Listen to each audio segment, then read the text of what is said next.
Hi, I'm Hardy Sandhu. Hi, I'm Abhishek Singh. And you're watching Bollywood Spy. Hey, hello everyone, this is your Bollywood Spy यानी कि RJ Divya soul रहा हूँ और इस वक्त मेरे साथ मौजूद है, पहले तो मैं कहूँगा बहुत ही multi talented IAS officer Abhishek Singh and हम सब के चाहिए सबसे पहले तो गाइस कॉन्ग्रेचुलेशंस, क्योंकि ये जो मैंने पढ़ा और देखा भी, जो मोटिव जो इमोशंस इसमें डाले गए, जो ट्रिब्यूट दे रहे हैं आप पुलिस ऑफिसर्स को लॉस्ट देयर लाइफ, बहुत ही कमाल का, बहुत ही नोबल ये कॉज है। कभी अब तक किसी ने ऐसा किया नहीं है। कमर्शियल जो इस तरह का जो भी होता है जनरली या तो फिर ट्रिब्यूट वीडियोस होते हैं, बट आप लोगों ने किया। सबसे पहले तो इसका कॉन्सेप्ट आइडिया कैसे, क्या, how did it originate? So basically मैं जब पहले से मिला था तो मेरे को नहीं पता था कि ये क्या करते हैं क्या मैं तो वैसे ही कनेक्ट कर रहा था। वैसे एक बारी पहले शो पे आए थे तब कनेक्ट हुआ। सेकंड टाइम वैसे चंडीगढ़ में बैठे थे, तो I didn't know what he does, but I liked him as a person, the chat we had and everything. After someone told me that he is an IAS officer. मैं कहा यार भैया IAS officer कहां से लगता है, आप actor वैसे करके। देन इन्होंने अपनी स्टोरी सुनाई मेरे को, पुरानी एक्टिंग की, कितना इनको शौक है, कितना इनके अंदर जज्बा है करने का। तो मैंने कहा आपके लिए कभी हम गाना करेंगे कोई। Then we made this song. Then concept wise I think he wanted to keep it very to realistic life of a police officer, and that's why it is. So basically जैसा कि पाजी ने कहा कि मैंने बताया कि ये कॉन्सेप्ट है कि एक जो मेरे बचपन से भी मैंने ये जिंदगी जी हुई है। मेरे फादर पुलिस ऑफिसर थे और एक ऐसी जगह पे पोस्टेड थे जहाँ एक बहुत ड्रेडेड गैंगस्टर था, उसका बहुत खौफ था, और उन्होंने उसके कुछ लोगों को एनकाउंटर कर दिया। तो उसने उल्टा पापा को धमकी दी कि मैं तुम्हारे बीवी बच्चों को मार डालूंगा और मेरा पीछा छोड़ दो। तो उसकी वजह से हम लोगों के साथ में हमारी सिक्योरिटीज बहुत बढ़ गई और हमारे ऊपर निगरानी रखी जाने लगी। वो लोग भी निगरानी रखते थे, पुलिस वाले भी निगरानी रखते थे, और ये होता था कि कब इन लोगों को उठा लें या कब इन लोगों को मार दें। तो बहुत, जब तक कि फिर उसका पापा ने फाइनली एनकाउंटर नहीं कर दिया, तब तक वो दौर था जिसमें हम लोग बहुत मुश्किल से गुजरे। और उस टाइम पे मुझे पता चला कि कई पुलिस ऑफिसर्स के अपनों को इसने मारा भी है, और वो उसका मॉडस ऑपरेंडी होता था कि अगर पुलिस वाला ना मिले तो उसके बच्चों को मार दो, उसके घर वालों को मार दो, ताकि पुलिस फिर डर से उसका पीछा करना छोड़ दे, क्योंकि वो ज्यादा सॉफ्ट टारगेट्स हैं। तो पुलिस वाले को मारना तो थोड़ा मुश्किल है, बट अगर घर में बीवी बच्चे हैं तो वो तो ज्यादा सॉफ्ट टारगेट्स हैं, वो अनप्रिपेयर्ड रहते हैं।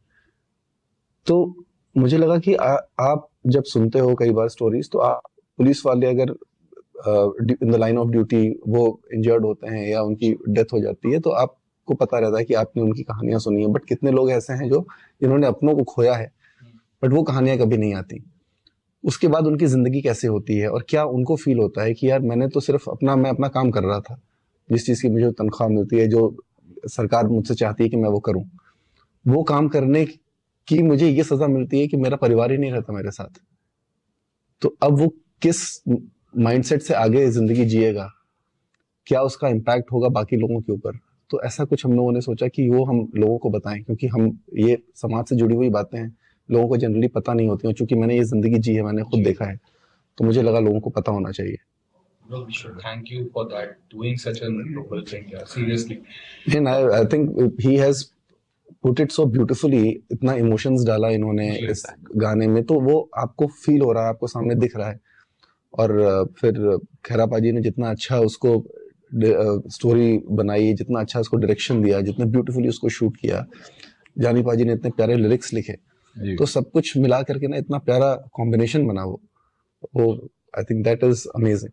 This reminds me कि सरफरोश फिल्म में नसीर साहब को जब उनकी पहली गजलें मिली, तो लोग कहते कि ये उस जमाने की बात है जब हम अपने लिए गाते थे जी। तो you started also with this type of song, और उसके बाद एक अलग आइडेंटिटी आपकी बन गई, एक अलग फैन फॉलोइंग बन गई। आपके काफी जो ओरिजिनल फैंस रहे वो सोच रहे हैं, वो आज भी खुश है कि this is something giving that old झलक ऑफ योर्स। कुछ बताइए। हाँ, मेरे को बहुत लोग ऐसे मैसेजेस करते हैं, missing old Hardy songs. So I also want to do these kind of songs. तो मेरे पास मौका था कि that I can do this kind of song. And seeing him in the video, I just wanted to do something which एक ऐसा गाना जो इन पे भी सूट करे, और what he wants to do, what he wants to showcase, वो भी दिखे। That's why I did. And मेरे को अपनी गायकी, जो मैं गाना कभी कभी चाहता हूँ, वो मेरा शौक। पूरा हो गया, it's a beautiful beautiful beautiful song. तो वो पैशन की बात करेंगे ना Abhishek, again it's very hard to follow passion, you know I have been an architect और वो छोड़ के मैंने रेडियो एंड दिस इज क्या बात है। आप भी मैंने जर्नी के बारे में काफी कुछ पढ़ा है एंड दिस थिंग कि काफी दिक्कतें आई in your following this one also, कि क्यों क्यों ऐसा होता है कि जब एक आदमी कोई अपनी चीज हटके करना चाहते हैं तो उनके ही लोग उसे पीछे खींचने की कोशिश करते हैं। आई थिंक इसका ना जो आंसर है वो ये है कि ये सिर्फ इंडिया में ऐसा नहीं है, वर्ल्ड ओवर ये फिनोमेना है। अगर आप देखो तो वर्ल्ड की जो ना 2% पॉपुलेशन है टॉप की, वो 80% रिसोर्स कंट्रोल करती है। 80%। बाकी 98% लोग उस 20% में जीते हैं। तो पूरा जो वर्ल्ड है ना, लिटरली आप देखो इम्पावरिशमेंट में जी रहा है पूरा विश्व ही, और उसको तोड़ करके कुछ चंद लोग ऊपर जाते हैं और वही ग्लोबल लीडर्स बनते हैं। वो चाहे इंडस्ट्री में लीडर्स हों, चाहे आप स्पोर्ट्स में लीडर्स हों, चाहे फिल्म इंडस्ट्री में लीडर्स हों, चाहे आप म्यूजिक इंडस्ट्री में लीडर्स हों, वो उसको तोड़ करके जाते हैं। तो जब भी आप आगे बढ़ते हो, आप चूंकि हम सब लोग उसी 98% की पॉपुलेशन में होते हैं, और वहां पे इसलिए होते हैं क्योंकि उनकी सोच उससे ऊपर नहीं होती। तो आप कभी भी नहीं देखोगे कोई भी मिडिल क्लास फैमिली का फादर अपने बच्चे को ये बोलेगा कि बेटा तू ऐसा कर, तेरे को ना सबसे बड़ा इस दुनिया में म्यूजिक का स्टार बनना है। वो बोलेगा बेटा तू अच्छे से पढ़ाई लिखाई कर, तेरे को ना एक नौकरी चाहिए अच्छे से। वो कभी नहीं बोलेगा बेटा तेरे को ना इस दुनिया का सबसे बड़ा इंडस्ट्रियलिस्ट बनना है, तो वो तैयारी कर, तो छोड़ नौकरी वोकरी मत करना कभी, तो वो सोच करके आगे बढ़। कोई नहीं बोलेगा बेटा तेरे को ना प्राइम मिनिस्टर बनना है। कोई मिडिल क्लास फैमिली का फादर सोच ही नहीं सकता जिंदगी में कि मेरा बेटा प्राइम मिनिस्टर बनेगा, और उसको ये बचपन से वो उसको ये बोले कि बेटा तू जो है प्राइम मिनिस्टर बनेगा एक दिन, तू नौकरी वोकरी के चक्कर में मत पड़ना, तू सीधे पॉलिटिक्स ज्वाइन कर और तू वहां जा। तू नौकरी के चक्कर में मत पड़ना, तू क्रिकेट खेलना शुरू कर और तू देखना तू कितना बड़ा स्टार बनेगा। ये बच्चा खुद से लोगों से लड़ करके करना शुरू करता है, कहता है कि नहीं जी मुझे ये नहीं करना है, और सोसाइटी कहती है तुम पागलपन कर रहे हो क्योंकि वहां सक्सेस रेशियो इतना कम है, तुम देखना वापस गिरोगे, तुम्हारे पास खाने के पैसे नहीं रहेंगे, लोग तुम पे हंसेंगे। और वो उन सारी चीजों को, उस माइंडसेट को तोड़ तोड़ करके आगे बढ़ता है। So true. तो ये अगर आपको कुछ करना है जिंदगी में ना, मुझे लगता है बाहर नहीं देखना, अपने को अंदर देखना है कि क्या अपन सच में ये चाहते हैं, क्या अपने अंदर सच में ये आग है, क्या हम इतनी आग इतनी जबरदस्त है कि इन सारे लोग जो हमें दबाने वाले हैं, जो रोकने वाले हैं, उनको तोड़ करके हम आगे जा सकते हैं। क्योंकि आपको हर एक बंदा यही मिलेगा और बोलेगा कि जी ये पॉसिबल नहीं है, राइट, या पागलपन कर रहे हो। आपने बताया आप आर्किटेक्ट हो, आप किसी को भी बोलोगे कि ये एक आर्किटेक्ट की मैंने पढ़ाई करी है और उसके बाद अब मैं ये करना चाहता हूँ, तो हर बंदा बोलेगा भाई तुमने इतना टाइम क्यों वेस्ट किया, क्यों ऐसा किया, वो उसकी सीट क्यों खराब करी, बजाय इसके कि आपको सपोर्ट करे कि भाई चलो ठीक है अब मैंने ये सोचा है तो करो ना। हाँ। और उससे भी ज्यादा एक इंटरेस्टिंग चीज ये है कि आप सोचो, हम ना हमेशा कोशिश करते हैं एक इंसान को एक प्रोफेशन से डिफाइन कर दें। भाई आप क्या करते हो जी, मैं एक्टर हूँ जी। आप क्या करते हो जी, मैं डॉक्टर हूँ जी। आप क्या करते हो जी, मैं इंजीनियर हूँ जी। कोई कभी नहीं पूछेगा आप क्या क्या करते हो, क्या क्या करते। हाँ, what all do you do. कभी आप किसी से पूछते हो, कोई मिलता है आप कभी किसी से पूछते हो क्या कि boss what all do you do, आप पूछते हो व्हाट डू यू डू। तो सोसाइटी कभी ये भी नहीं एक्सेप्ट कर पाती कि आप ना दो प्रोफेशन भी कर सकते हो। जैसे पाजी क्रिकेटर थे, क्रिकेटर के साथ में सिंगर बन गए, एक्टर बन गए। तो सोसाइटी है कि नहीं यार आप एक चीज बताओ ना, आप क्या करते हो, ये क्या बता रहे हो, क्योंकि आपके अंदर एक्सेप्टेंस ही नहीं है इस चीज की, आपने कभी देखा ही नहीं है और आप ऐसी चीजें करने से डरते हो।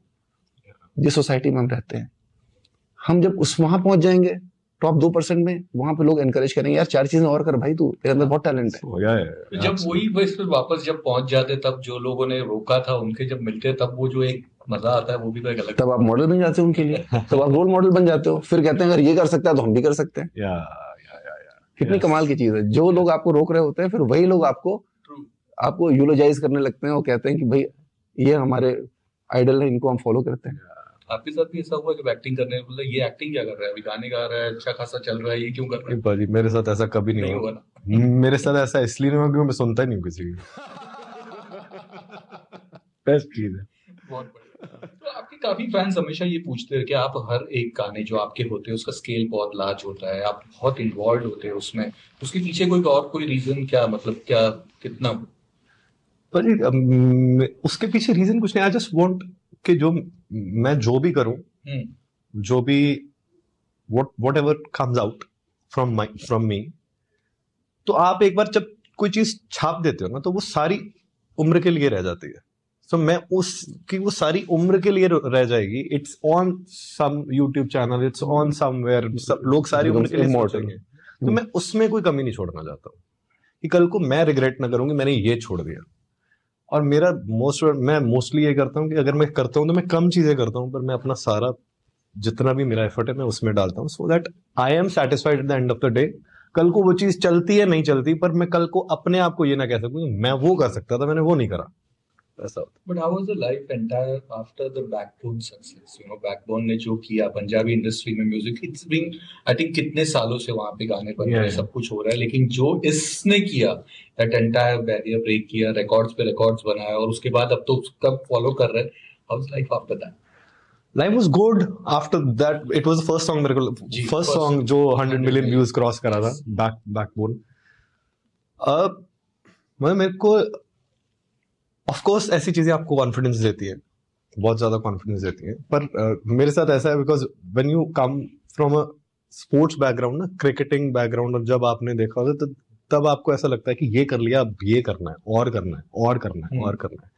तो मेरे को और थोड़ा सा अपने आप अंदर वो आता है कि I have done this, now I try मोर, कुछ अलग देन पिछली। अभिषेक, एक्टिंग का जो ये आपका पैशन रहा है, उसमें अगेन बचपन से जानना चाहूंगा कि कौन से एक्टर्स को आप इतना आइडलाइज करते थे, और कभी उनसे मिले तो वो एक कैसा मोमेंट था? मेरे को बहुत कहते हैं पाजी यार मैं आपको आइडलाइज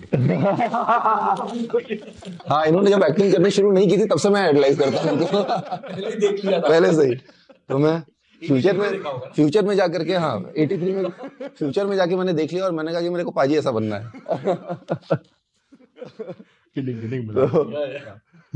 तो नहीं, शाहरुख खान को मैं बहुत ज्यादा आइडलाइज करता हूँ, both as a person and as a professional.